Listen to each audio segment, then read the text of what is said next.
안녕하세요. 저는 38살의 나이에 이제 막 아이를 낳아 키우고 있는 초보 엄마입니다. 몇 년 전 몸이 불편한 첫사랑이었던 지금의 남편을 만나 행복하게 깨를 볶으면서 살고 있는 중이랍니다. 우리 남편은 몸이 많이 불편해요. 전동 휠체어에 타지 않으면 움직일 수가 없고 제가 없으면 세수조차 할 수 없는 그런 사람이지요. 아무리 첫사랑이라고 하더라도 이런 남자와 어떻게 결혼까지 하게 되었는지 궁금하시죠? 제가 지금부터 들려드릴 이야기는 우리 남편의 아픈 과거이자 저와 남편이 다시 만나 사랑을 하기까지의 모든 과정이 담겨 있답니다. 저는 고등학생 때 아주 공부를 잘했어요. 그래서 서울에서 꽤 알아주는 4년제 대학에 입학을 하게 되었습니다. 다들 대학 입학의 꿈들 하나씩은 가지고 있잖아요. 저 또한 부푼 꿈을 안고 건축학과에 입학을 했습니다. 신입생 OT에서 처음 알게 된 몇 명의 친구들은 금세 친해져서 무리를 이루게 되었죠. 아무래도 남자 여자 할 거 없어 섞여서 놀다 보니 그 중에는 서로 눈이 맞아 연애를 시작하는 친구들도 있었고요. 공모전에 출품해야 된다고 교수님들이 달달 볶는데 어떻게 연애를 하는지 정말 궁금할 정도였습니다. 데이트할 시간이 전혀 없었거든요. 결국 건축학과 그 안에서 서로 끼리끼리 눈이 맞아 하루 종일 같이 과제를 하는 것 말고는 데이트를 할 수 없었습니다. 하필이면 저는 여중여고를 나온 터라 숫기가 없어 연애랑은 거리가 먼 사람이었고요. 하지만 친하게 지내던 단짝인 남자 사람 친구는 있었습니다. 민우는 제게 정말 친절한 친구였어요. 과제하다가 졸기라도 할까봐 커피를 몰래 사다 주고 학교 앞에 맛있는 디저트 가게가 생기면 포장도 해주고 하루는 제가 과제를 끝내고 늦은 시간에 집에 가려고 하니 위험하다면서 집까지 데려다 주더라고요. 저는 살면서 운전기사가 딸린 차를 타본 것이 처음이라 매우 놀라웠습니다. 민우는 전혀 티를 내지 않았지만 어마어마한 부잣집 아들이었어요. 한 번은 둘이 팀 과제를 해야 해서 민우네 집에 갔던 적이 있었는데 집이 무슨 궁궐 같더라고요. 마당도 엄청 넓고 커다란 개가 2마리나 집을 지키는 그런 어마어마한 집이었습니다. 특이했던 건 개 이름이 꼭 사람 이름 같아서 제가 엄청 웃었죠. 저는 당연히 평범한 대한민국의 집안 딸이었고 그런 격차가 못내 자존감을 떨어뜨려 민우를 좋아하는 마음을 꽁꽁 숨기게 되었습니다. 저희는 3학년까지도 매일을 붙어 다녔어요. 같은 과 친구들이 저기 부부 온다 할 정도로 저희는 오랜 시간을 함께 보낸 사이였습니다. 민우도 저에게 연애 감정이 들었을까요? 하지만 저도 민우도 서로에게 내색을 전혀 하지 않았기 때문에 그때 당시에는 연애 감정이 있었는지 어쨌는지 모를 일이죠. 민우 덕에 저는 난생 처음 보는 음식들도 먹어보고 늘 늦은 시간에는 저를 데려다 주곤 했었죠. 4학년에 올라가자 졸업작품을 준비해야 하는 시기가 다가왔어요. 당연히 어느 때나 다름없이 개강총회에서 민우를 찾아보는데 민우가 나오질 않았더라고요. 무슨 일 있나 싶어서 전화를 해보니 휴대폰이 꺼져 있더라고요. 그래서 문자 메시지를 남겨놨죠. 하지만 민우에게는 답장이 오지 않았습니다. 걱정이 되어 친했던 동기들에게 물어도 봤어요. 김민우 군대 갔어? 민우 군대 갔대? 몰라. 여기 민우랑 연락되는 사람 없어? 야, 민우 마누 연락이 안 되면 누가 되겠어. 남편 어디다 두고 혼자 왔어? 동기들도 민우의 행방을 전혀 모르더라고요. 개강한 지 2주가 넘게 지나서야 저는 학과 사무실에 민우가 군대를 갔는지 휴학을 했는지 물어보았습니다. 04학번 김민우, 이번 학기 등록 안 했는데 휴학계도 안 냈고 학과에서도 계속 연락했는데 연락이 안 돼서 아마 퇴학 처리로 될 것 같은데? 연락이 안 된다고요? 조교님, 저 민우네 집 주소가 기억이 안 나서 그런데 땡땡동인 건 알고 있거든요. 알려주실 수 있어요? 그건 좀 곤란한데. 아무래도 학생 개인정보고 학교에 등록 안 했다고 해서 우리가 무조건 연락해야 되고 찾아가야 하고 그런 건 아니거든. 일단 내가 지금 좀 바빠서 더 이상은 안 될 것 같네. 수업 안 들어가? 저는 조교님과의 대화에서 얻은 소득이라고는 연락이 정말 그 누구와도 안 된다. 휴학 처리도 제대로 되지 않았다 정도였습니다. 이 정도라면 어디서 큰 사고를 당했을지도 모른다는 불안감이 엄습했어요.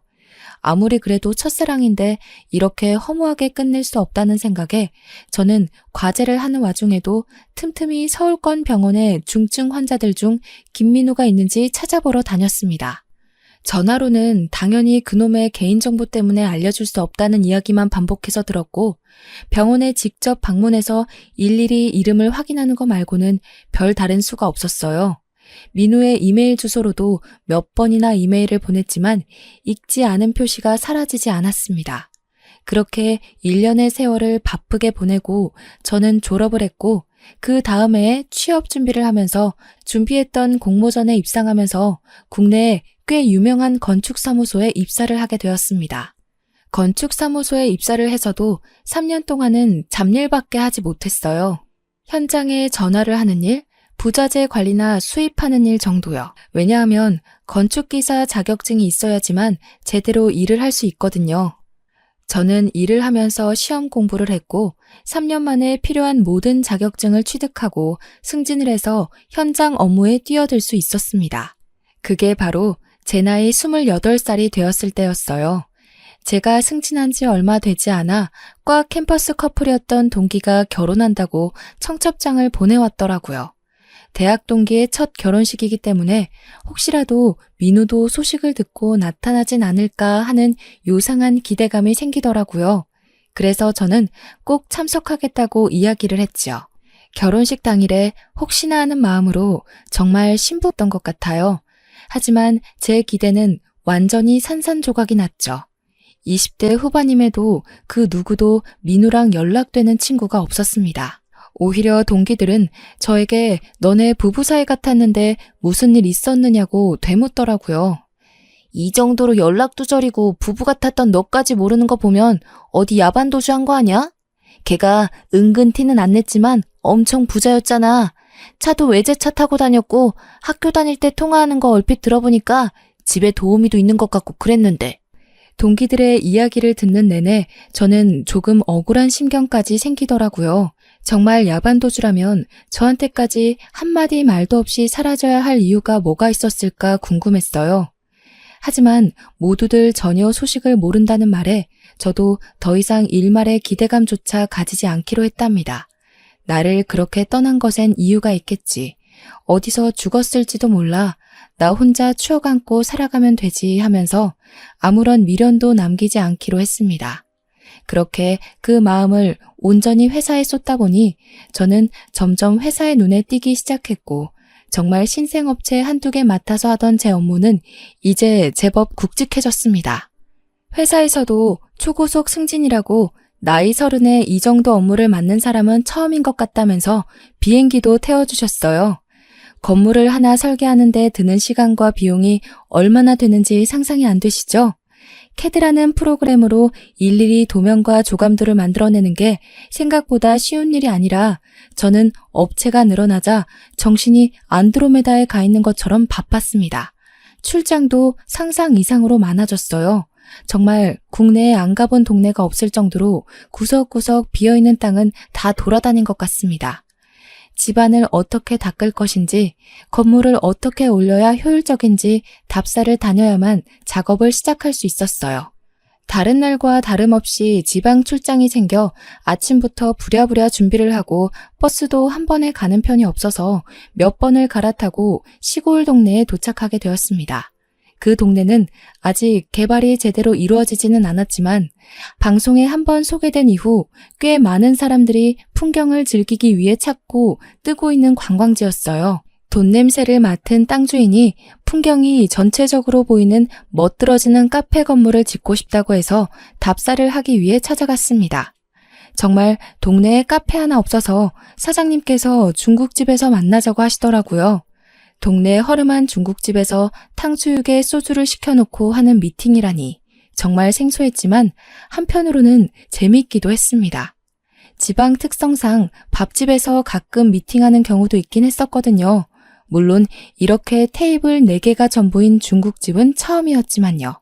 한창 건물의 효율성과 디자인, 부자재에 대해 설명하면서 가닥을 잡아가고 있는데 소주를 드시던 사장님께서 대뜸 시집은 갔냐면서 호구 조사를 시작하시더라고요. 일하는 재미에 푹 빠져서 연애도 아직이에요. 대신 경력은 탄탄하니 믿고 맡겨주시면 걱정 하나 없게 잘해드릴게요. 내가 우리 윤지의 과장 소문이야 익히 들어서 알고 있지. 근데 윤 과장 몇 살이지? 31? 32? 제가 좀 동안이죠? 이래 보여도 35 먹었습니다. 그래? 학교도 서울에 어디 나왔다고 거기 소장한테 들었는데 XX 대학교였던가? 사장님이 너무 코치코치 저의 사생활을 묻는 것 같아서 기분이 좀 그랬지만 어쨌든 꼭 성공해야 할 프로젝트이기도 했기에 사장님의 비위를 거스르지 않으려고 꼬박꼬박 대답을 했어요. 네, 맞아요. XX 대학교 건축학과 나왔어요. 이런 인연이 다 있나? 윤 과장 김민우라고 알아? XX 대학교 건축학과 출신에 나이도 비슷한 것 같았는데. 저는 민우의 이름이 나오자 소스라치게 놀랐습니다. 그렇게 10년을 넘게 수소문했던 민우의 이름을 이런 자리에서 사장님께 듣게 되다니요. 사장님이 민우를 어떻게 아세요? 혹시 민우가 다른 건축사무소에서 일하고 있나요? 그쪽 업체에도 견적 의뢰하셨었어요? 어디 회사요? 아소라 아소. 기다려봐. 야, 민우야. 사장님은 바깥에 오토바이 배달원을 향해 민우야 하고 부르셨고 두어 번 부르니 휴대폰을 보고 있던 남자가 가게 안으로 들어왔어요. 예, 박 사장님. 뭐 더 드려요? 소주? 너 XX대학교 건축학과 나왔다고 했지? 거 몇 학번이야? 아, 몇 번을 물어보셔. 04학번, 35살. 나 거기 나온 거 맞다니깐요. 그렇게 내가 못 믿어? 저는 민우라는 사람을 빤히 쳐다보았어요. 분명 XX대학교 나온 건축학과 04학번 김민우는 제가 아는 김민우 하나뿐인데 묘하게 기시감이 드는 얼굴이었습니다. 정말 길에서 만나면 모르고 지나칠 법한 아무리 10년이 넘는 세월이 흘러 강산이 바뀌었다고 해도 이렇게까지 다른 얼굴일 수 있나 싶은 모습이었어요. 왕자님처럼 뽀얀 피부에 다부진 어깨, 항상 남을 배려할 줄 알던 다정다감한 말투는 온데간데 없고 지금 제 앞에 있는 사람은 전혀 다른 사람이었습니다. 깡마르고 새까만 피부에 눈도 민우보다 훨씬 동그랗고 뭔가 이국적인 느낌이 물씬 풍기는 얼굴이었어요. 말투야 뭐 시골에 살다 보면 촌스러워지고 대바라질 수 있다고 생각은 하지만 분위기 자체는 잘 안 바뀐다고 생각했는데 이건 분위기뿐만 아니라 얼굴도 달라졌으니까요. 김민우 맞아? 나 윤지혜인데. 지혜야 당연히 알지. 잘 지냈어? 동기 애들은 다 잘 지내고 내가 연락을 못했다. 너 왜 4학년 되자마자 휴학계도 안 내고 그렇게 소리소문 없이 사라졌어? 군대 간 줄 알고 수소문했는데 그것도 아니고 무슨 일이 있었던 거야? 내가 아는 김민우가 아닌 것 같아서 그래. 실은 내가 큰 사고가 있었어. 집에 큰 불이 나서 부모님은 돌아가시고 나 혼자 가까스로 살아남았는데 재산도 다 타버리고 얼굴에 화상도 입어서 수술도 하고 그랬지. 그제서야 얼굴이 다른 이유를 알게 되었어요. 물론 체격까지 차이가 나는 건 이해가 안 됐지만 사는 게 바빠서 관리도 못하고 운동도 못하면 충분히 왜소해질 수 있다고 생각했죠. 불에 모든 게 다 타버리는 바람에 어디에도 연락할 수가 없었고 나도 연기를 많이 마셔서 꽤 오랜 시간 병원에 입원해 있었어. 재활치료도 오래 받았고 내가 세상에 나온 뒤엔 할 수 있는 게 없더라고. 그래서 무작정 버스 타고 내려와서 여기서 일하게 됐지. 그러면서 민우는 사장님께 소주를 한 잔 받아 벌컥 마셨어요. 분명 대학 다닐 때 민우는 술을 한 잔도 못하는 친구였었거든요. 친구들끼리 술을 마시러 갈 때도 항상 구석에서 탄산음료를 먹던 친구였는데 소주를 연거푸 마시는 모습을 보고 너무나도 놀랐습니다. 정말 10년이 넘는 세월이 사람을 이렇게도 변하게 만드는구나. 세월의 격차는 너무나도 다르구나를 실감하게 되었죠. 이렇게 만난 것도 인연인데 두 사람 번호도 교환하고 그러지? 둘 다 미혼이구만. 그 말을 듣고 민우는 제게 쭈뼛쭈뼛 휴대폰을 내밀었고 저희는 번호를 교환하게 되었습니다. 기시감은 뒤로 한 채 민우와 다시 연락이 되었다는 사실 자체로도 너무 기뻐서 눈에 보이는 게 없기도 했어요. 저는 미팅도 잘 마치고 두 사람에게 인사를 한 뒤 다시 서울로 돌아오게 되었습니다. 동기들에게도 이 소식을 전할까 했지만 지금 민우의 사정이 좋지 않기도 하고 그렇게 잘 살았는데 한순간에 모든 걸 잃은 게 자존심이 상할 수도 있는 문제라 저만 알고 있기로 마음먹었어요. 그날 저녁 피곤함이 몰려오는 와중에도 민우와 연락이 하고 싶어 문자를 보내보았어요. 민우야, 나 집 잘 도착했어. 진짜 인연은 인연인가 보다. 그렇게 먼 동네에서 이렇게 우연히 마주치다니. 그러니까 지혜야. 민우 이제 내 이름도 기억 못하는 거야? 나 지혜잖아. 아니 미안. 오타난 거야. 민우와 함께 연락을 이어가면서 은근히 갸우뚱할 일들이 있었어요. 예를 들면 캠퍼스 건물을 이야기할 때도 건물을 헷갈린다던가 다 아는 건축 설계 이야기를 할 때도 기억이 안 난다고 한다던가 하는 일들 말이죠. 물론 세월이 지났으니까 까먹을 수도 있겠구나 싶었지만 그래도 굵직한 이야기들도 잘 기억 안 난다고 하니 서운한 마음까지 들더라고요. 저는 그 추억 하나로 이 세월을 버텨가며 민우를 찾아 헤맸는데 민우는 모든 걸 다 별일 아닌 일로 치부해버리는 것 같아서요. 민우야, 앞으로는 가끔 안부도 묻고 연락도 하고 지내자. 우리 대학 다닐 때 정말 재미있는 일 많았는데. 아, 내가 진혁이랑 진솔이 보고 엄청 웃었던 것도 기억나? 그럼 기억나지. 진혁이랑 진솔이 진짜 웃기던 친구들이었잖아. 걔네가 말이라도 하면 친구들 다 배꼽 잡았던 거 기억나지. 걔네는 뭐하고 산대? 저는 여기서 정말 큰 의문이 들었습니다. 진혁이랑 진솔이는 민우네 집에서 키우던 큰 진돗개 2마리의 이름이었거든요. 키운 지 10년이 넘은 늙은 노견이라면서 이별하게 되면 너무 슬플 것 같다고 남은 시간 동안 정말 잘해줄 거라고 애지중지했던 개였어요. 대학 시절 이야기는 그렇다 쳐도 10수년을 키워온 반려견의 이름까지 까먹는 게 말이 안 되잖아요. 민우야, 진혁이 진솔이는 네가 키우던 개 이름인데 그 개들은 어떻게 됐어? 미안. 내가 화재로 머리까지 많이 다쳐서 기억이 잘 안 나. 은근히 내는 오타들도 신경 쓰이더라고요. 많이 다쳤다고 해도 맞춤법에 띄어쓰기 따박따박 지키던 사람이 저렇게까지 나사가 빠질 수 있나 싶었고요. 화재로 인한 부상이라고 했는데 머리를 다친 것도 아니면서 기억이 하나도 없다고 하는지 그러면서도 저는 안다고 아는 척을 해오는 게 앞뒤가 맞지 않는 것 같았어요. 며칠이 지나고 민우가 급한 일이 있다면서 통화가 가능하냐고 묻더라고요. 민우야, 무슨 일 있어? 급한 일이 뭔데? 내가 배달 일을 하다가 사고가 났어. 정말 급해서 그런데 나 돈 좀 빌려줄 수 있을까? 저는 순간 말문이 턱 막혔죠. 그래도 알아주는 건축사무소고 연봉도 많이 올라서 돈이야 꽤 모아두었지만 돈을 빌려달라는 물음에 대답이 쉽게 나오지 않더라고요. 아무래도 제가 오랜만에 만난 친구에게 기대했던 것만큼의 감정을 되돌려받지 못해서 그런 것 같기도 했고요. 지혜야, 정말 이런 부탁해서 미안하다. 내가 지금 연락하는 친구가 너뿐이라 사고가 났는데 가족도 없고 내가 가진 게 없어서. 그렇게까지 말하는데 안 되겠다고 다른 데 가서 알아보라는 말을 못 하겠더라고요. 그래서 필요하다는 돈이 얼마냐고 물었고 500만 원이라고 하길래 바로 송금을 해줬어요. 몇천만 원 단위였다면 거절했겠지만 솔직히 500만 원 정도는 빌려줄 수 있었거든요. 민우는 꼭 갚겠다면서 너무 고맙다고 제게 연신 인사를 전했습니다. 그런 모습은 꼭 예전이랑 비슷해서 찝찝함은 뒤로 하고 잘한 일이다 라고 생각하기로 마음을 먹었어요. 그 뒤로도 몇 번 사고 치료를 위해 병원에 가야 한다.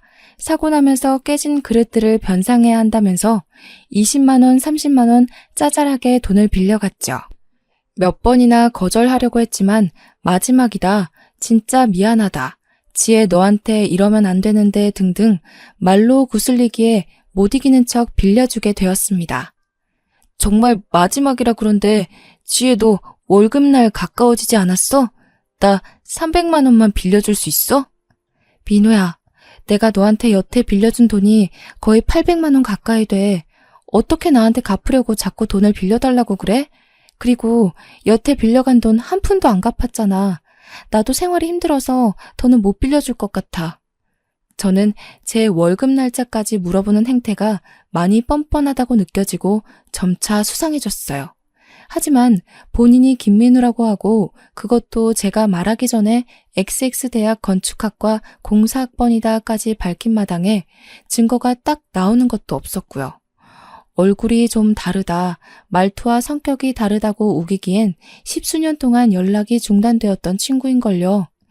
제가 몇 번 돈 빌려달라는 걸 거절하자 제게 연락도 뜸해지더라고요. 이리저리 머리를 굴리지 말고 지금은 회사 일에 집중을 해야겠다고 생각을 했어요.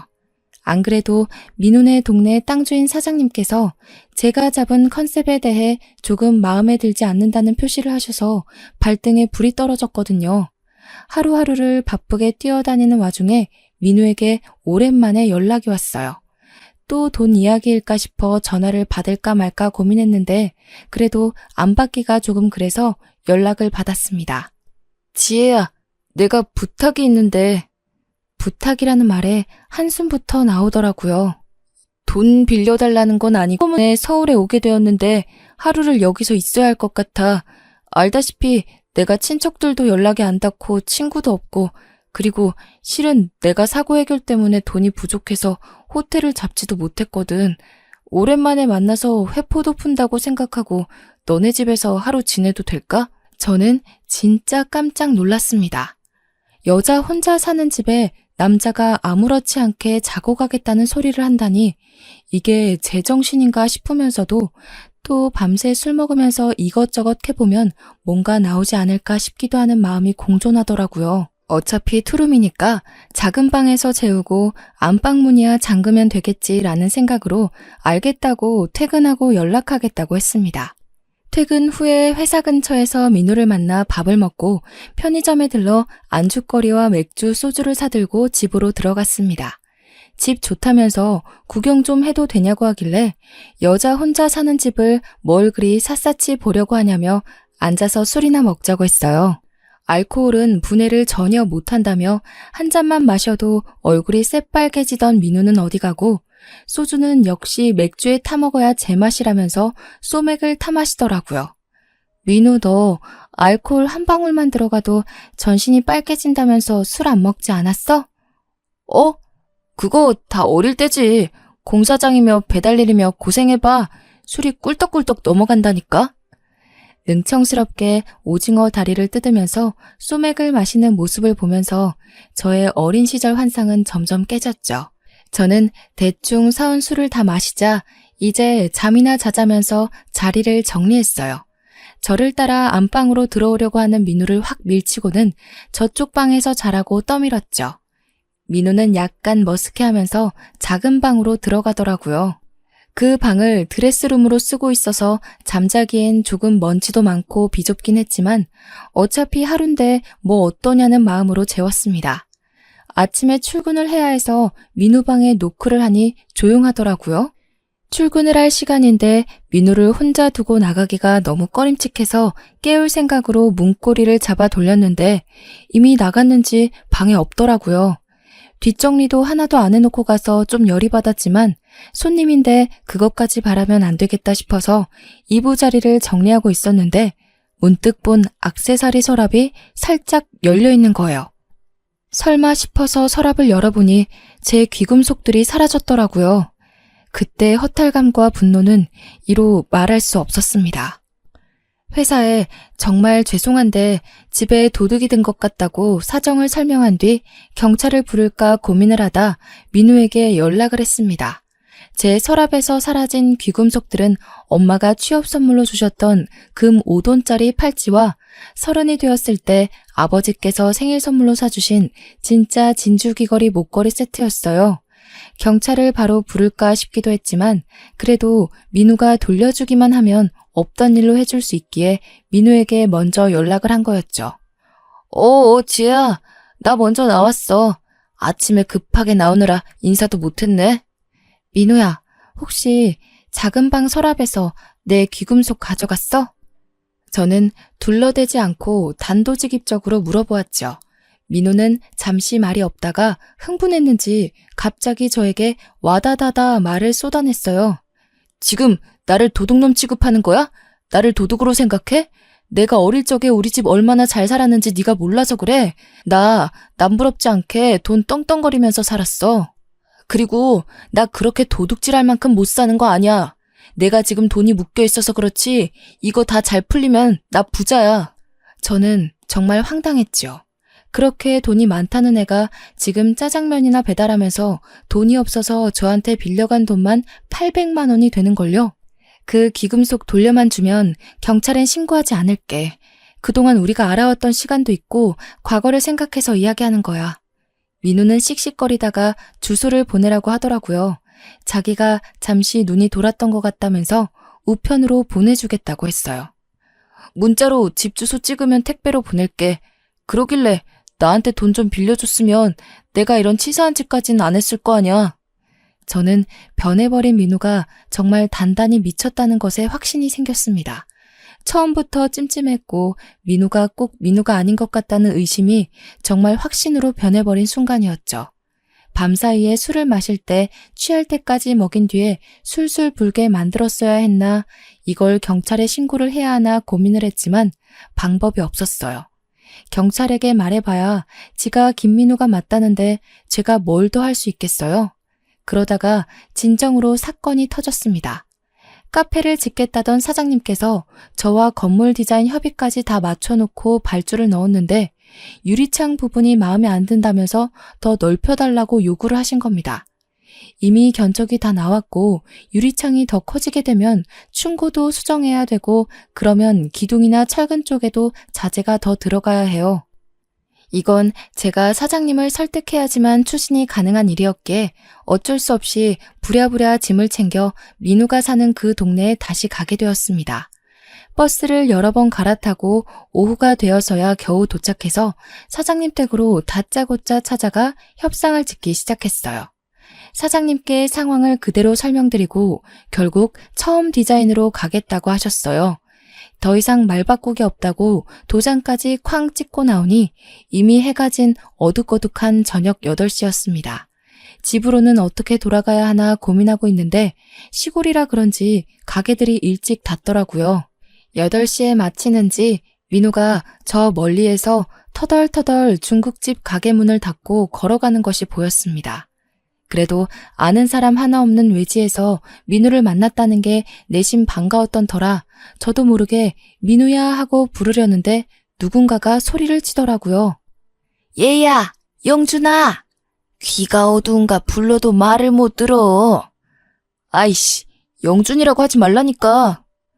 어둑한 주위 덕분에 제가 보이지 않았는지 주위를 연신 살피며 할머니의 팔을 확 잡아채고는 뭐라고 궁시렁거리면서 걸어가더라고요. 실수했다고 판단하신 건지 할머니는 연신 미안하다는 제스처를 민우에게 하면서 입을 찰싹 때리셨어요. 저는 그 자리에서 잠시 멍하니 서 있었습니다. 영준이? 영준이가 누구지? 하고 말이죠. 저는 정신이 돌아오면서 제 머릿속에서 여러 가지 상상의 나래를 펼쳤습니다. 만약 민우가 영준이라면? 진짜 민우는 어디에 있지? 진짜 민우, 가짜 민우, 영준이 온데 섞여서 머리가 지끈거릴 지경이었습니다. 저는 제 눈으로 직접 확인하는 편이 좋겠다는 생각이 들어 지체 없이 휴대폰으로 민우의 번호를 찾아서 전화를 걸었습니다. 민우야, 별일 없지? 어디야? 지금 퇴근해서 집에 가고 있어. 왜? 택배 잘 받았다며. 돈은 천천히 갚을 거야. 이제 와서 경찰에 신고하려고? 한 달도 더 된 이야기인데? 왜 이렇게 날이 서 있어? 아니, 다름이 아니라 내가 지금 너네 동네에 와 있는데 휴대폰 배터리도 이제 꺼지기 일보 직전이고 잠깐 볼 수 있을까? 너 일하는 중국집 앞이야. 민우는 10분이 채 지나지 않아서 중국집 앞으로 왔어요.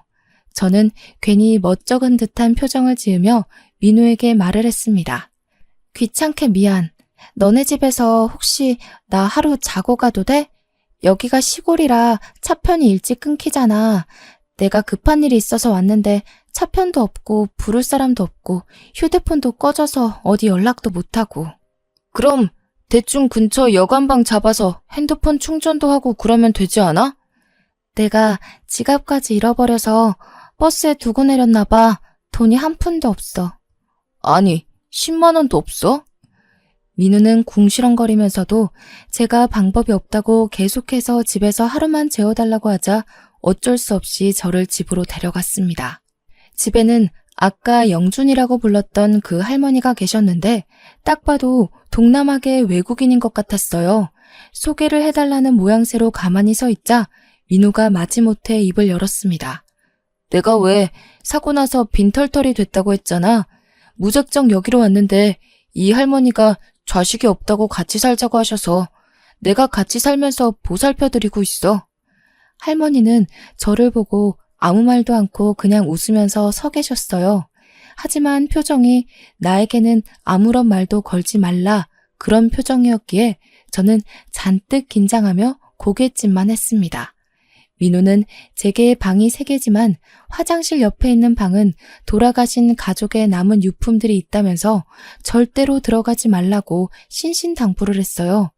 본인은 본인 방에서 잘 테니 저보고 불편하지만 거실에서 자라고 하길래 알겠다고 했죠. 할머니가 할머니 방에서 이부자리를 하나 들고 오셔서 거실에 깔아주셨습니다.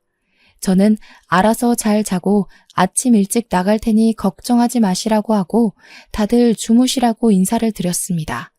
할머니는 먼저 자겠다고 방으로 들어가셨고 민우는 씻겠다며 화장실에 들어가더라고요. 제게 절대 화장실 옆방 문을 열지 말라고 신신당부를 하고 갔습니다. 저는 민우가 씻으러 들어간 사이 거실 책장에 꽂혀있는 앨범들에 눈을 돌렸어요. 어릴 적 사진이 있는 앨범인 것 같은데 사진을 보면 뭔가 가닥이 잡히지 않을까 싶었거든요. 두꺼운 앨범을 후다닥 꺼내서 사진들을 보는데 아기 때 사진부터 어린이, 중고등학교 시절 사진들이 쭉 있는데 그 어디에도 제가 알던 민우 얼굴이 없는 거예요. 사진 중간중간 영준이의 첫 입학식, 영준이와 영준이랑 놀이공원 이렇게 사족이 써져 있었고 민우에 대한 이름이나 내용은 전혀 없었습니다. 그러다가 모자 사진으로 보이는 사진을 발견하여 유심히 보는데 아무리 봐도 할머니와 지금의 민우 얼굴이었어요. 제 의심은 확신으로 바뀌었습니다. 그 사진 한 장을 몰래 주머니에 쑤셔놓고 원래 있었던 자리에 앨범을 꽂아놓았죠. 때마침 민우도 씻고 나오더라고요. 긴장감에 심장이 두근두근 튀어나올 것 같았습니다. 맥주라도 한 잔 할래? 주면 고맙지. 저는 민우가 술이라도 진탕 마시고 푹 잠들면 그때 본격적으로 증거를 더 찾아볼 생각이었습니다. 1시간, 2시간 술자리가 조금 길어졌지만 저는 배불러서 더는 술을 못 마시겠다는 핑계로 술을 조절하고 있었습니다. 얼굴이 벌겋게 달아오른 민우가 이제 자야겠다며 휘청거리면서 일어났고 방문을 닫고 들어가는 걸 보고는 불을 끄고 꺼두었던 휴대폰을 다시 켜서 후레쉬 빛으로 앨범을 뒤져보았어요. 그렇게 1-2시간쯤 흘렀을까 온통 영준이라고 적힌 지금의 민우 얼굴을 한 사람의 사진들을 모조리 확인하고 저는 민우가 영준이라고 확신을 하게 되었습니다. 팔뚝에 오소소 소름이 돋았어요. 영준이는 왜 XX대학교 건축학과 공사학번 김민우 행세를 하고 살고 있는 걸까요? 그것도 민우를 전혀 모르는 사람들에게 이 시골까지 와서 굳이 그런 짓을 할까요? 저는 깊은 고민에 빠졌습니다. 그러다가 1-2잔 마신 맥주 때문인지 화장실이 가고 싶어서 볼일을 보고 나오는데 어디서 끙끙 앓는 소리가 들리는 거예요. 저는 할머님이 아프신 줄 알고 할머니 방으로 가려고 했는데 자세히 들어보니 민우가 절대 들어가지 말라고 했던 화장실 옆방에서 나는 소리 같았습니다. 끙끙거리는 소리도 남자 목소리 같았고요. 저는 두려움에 손이 벌벌 떨렸습니다. 그 방엔 분명 유품이 있다고 했는데 민우와 할머니 둘만 사는 집이랬는데 남자가 하나 더 있다니 얼마나 무서웠겠습니까? 저는 민우의 방에서 들려오는 코 고는 소리와 조용한 할머니 방 소리를 확인한 뒤 두 눈을 질끈 감고 화장실 옆방의 문을 열었습니다. 그 방은 작은 스탠드 불빛에 의존하고 있는 어둑한 방이었는데 바닥쯤에 누가 누워있는 것을 보았어요. 저는 살금살금 다가가 끙끙거리는 사람의 얼굴을 살며시 들여다보았습니다. 어두워서 잘 보이진 않았지만 실루엣만으로도 저는 한눈에 알아볼 수 있었습니다. 누워있는 그 사람은 진짜 민우였어요. 저는 아주 작은 소리로 민우의 이름을 불러보았어요. 너 혹시 민우니? 김민우? 누구세요? 저 좀 도와주세요. 나 XX대학 건축학과 공사학번 윤지혜야. 나 알겠어? 이게 다 무슨 꼴이야. 저는 혹시라도 소리가 새어나갈까 방문을 꼭 닫고 민우의 옆으로 다가가 스탠드 불빛을 가까이 비췄어요. 밝은 불빛으로 얼굴을 보니 정말 제가 아는 민우가 맞았습니다. 살이 하나도 붙지 않은 깡마른 얼굴을 하고 있었지만 그래도 그 민우의 얼굴이 맞았어요. 저는 눈물이 터져나올 것 같았습니다. 어떻게 된 거냐고 일어서 보라고 하니 민우가 가만히 누워서 고개만 쓱 돌리며 말을 하더라고요. 지혜야, 내가 몇 년 전인지도 모르겠다. 부모님과 해남으로 여행을 가는 도중에 차가 미끄러져서 논두렁으로 차가 거꾸로 처박히는 사고를 당했어. 그때 안전벨트를 유일하게 하고 있던 나만 살고 부모님은 돌아가셨는데 나도 거꾸로 박히는 바람에 목뼈를 심하게 다쳤고 목 아래쪽부터는 마비가 왔어. 그래서 움직일 수가 없게 되었어. 그럼 이 집에는 어떻게 오게 된 거야? 저 영준이란 사람은 왜 너인 척 살고 있는 거고? 영준이는 사고를 당했을 때 목격자였어. 부모님이 돌아가시고 내가 병원에 누워있을 때 보험회사 쪽에서 연락이 왔었나 봐. 부모님 사망보험금 수령권으로. 그리고 그 금액도 영준이가 알게 된 거지. 당시에 사고 차량이 비싼 외제차이기도 했고 내가 상속받을 재산이 꽤 된다고 생각했는지 퇴원을 시켜서 그 뒤로 쭉 이 방에서 날 데리고 있었어. 그러면 납치나 다름없는 거 아니야? 아니야. 저 사람들 상당히 나한테 잘해줬어. 내가 욕창이라도 생길까봐 매일같이 닦아주고 밥도 먹여주고 먹고 싶다는 것도 사주고. 하지만 내 재산을 가지고 싶어서 나한테 몇 번 윽박을 지르기도 했지.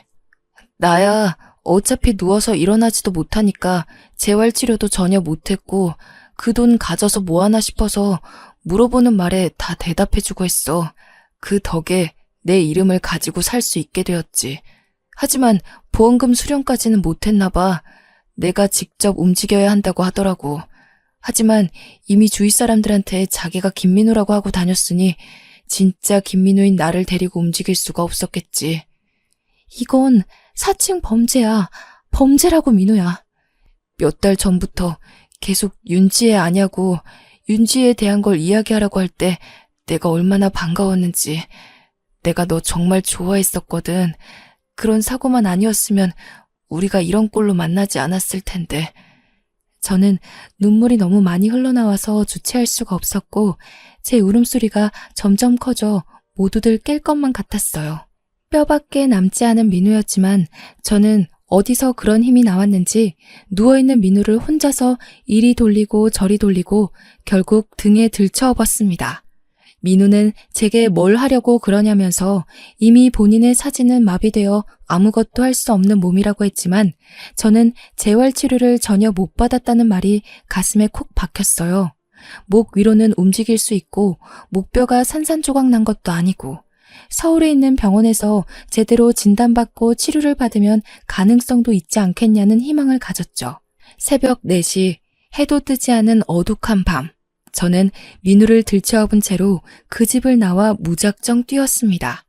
10수년을 누워서 주는 밥만 먹으면서 지냈으니 근육이고 지방이고 남아있는 게 있었겠습니까? 가시 같은 몸이라 제가 들쳐업어도 무게가 많이 나간다는 생각이 전혀 안 들더라고요. 무작정 걷고 또 걷고 어딘지도 모르는 길을 걸어 딱 한 대 있는 택시를 발견했습니다. 땀이 범벅되어 깡마른 사내를 업고 택시를 탔으니 택시 아저씨도 무슨 큰일이라도 난 줄 알고 저를 태워주셨어요. 저는 어디든 제일 가까운 시외 터미널로 가달라고 했고 버스 터미널에 내려서 서울로 가는 버스를 탈 수 있었습니다. 서울에 도착하자마자 제일 먼저 한 일은 당연히 병원으로 가는 일이었습니다. 서울에 오니 주위의 도움을 받을 수 있더라고요. 병원으로 가서 MRI, CT 찍을 수 있는 건 다 찍고 의사를 만났습니다. 지금 촬영본 보시면 목뼈 쪽 신경이 제대로 치료가 되지 않아서 눌려 있습니다. 그래서 사지에 힘이 들어가지 않고 마비 증상이 온 거고요. 더불어 사고의 여파인지 척추신경에도 손상이 있습니다. 이건 약물 치료로 호전될 부분은 아니고요. 목뼈 쪽은 이미 협착이 되어서 수술을 하려면 아주 대수술이 될 겁니다.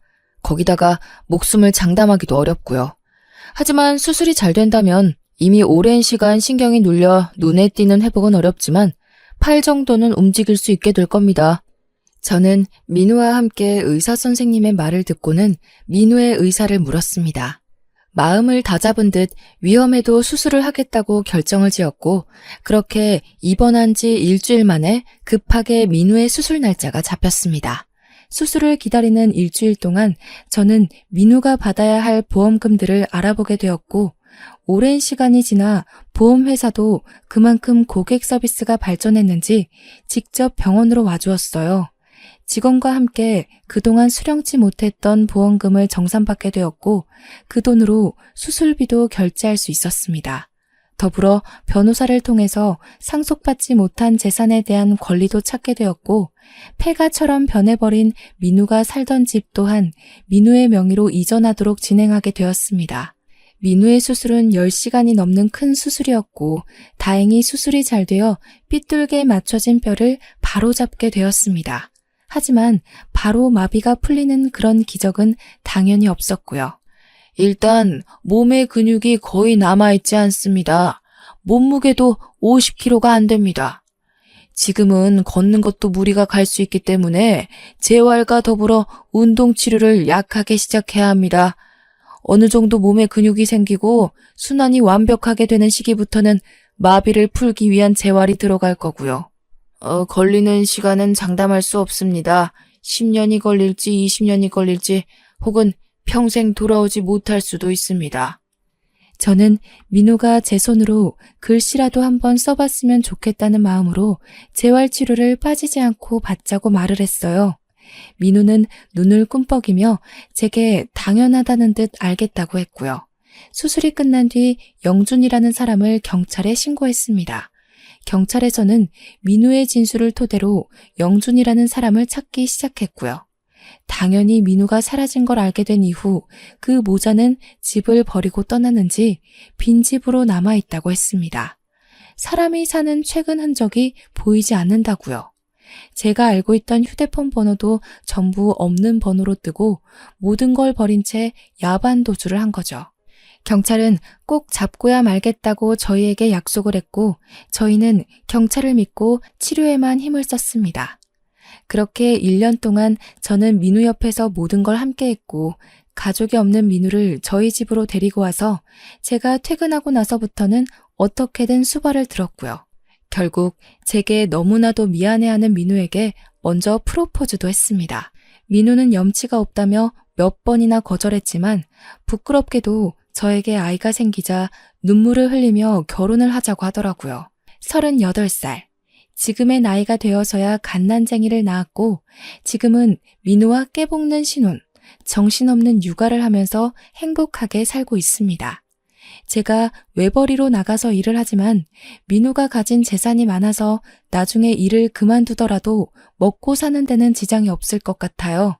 아무래도 휠체어를 타고 다니고 아직 손가락 하나 움직일 수 없는 몸이라 사회의 시선이 두렵기도 하지만 우리 아이와 함께 남편과 함께 행복하게 살려고 합니다. 평생 후회 없이 행복하게 살게요. 응원 부탁드려요.